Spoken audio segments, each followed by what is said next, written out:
एक बादशाह जो सिर्फ 8 साल का था, लेकिन उसकी हिम्मत और ईमान ने पूरी कौम को बदल दिया। यूसिया सिर्फ 8 साल का था जब वो यहूदा का बादशाह बना।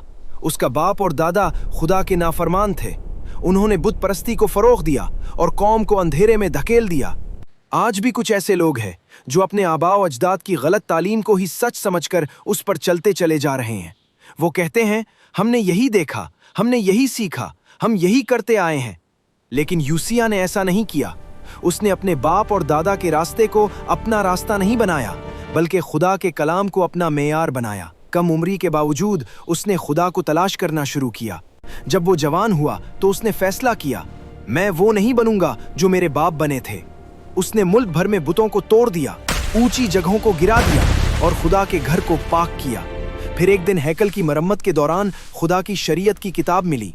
जब वो किताब यूसिया को पढ़कर सुनाई गई तो उसका दिल कांप उठा। वो रो पड़ा।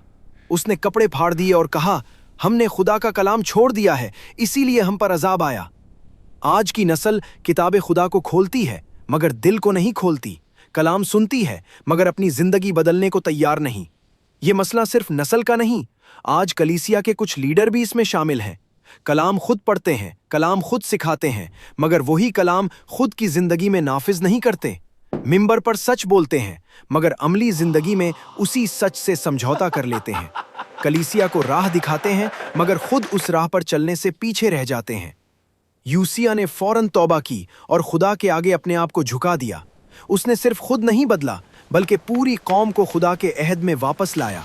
उसने फसह की ईद मनाई, ऐसी ईद जो कई नस्लों से नहीं मनाई गई थी। खुदा खुश हुआ और यूसिया से कहा, चूंकि तूने अपने आप को फरोतन किया, इसलिए तू अपनी आंखों से इस अजाब को नहीं देखेगा। मगर अफसोस, आखिर में यूसिया एक जंग में जल्दी में फैसला कर बैठा और वो मारा गया।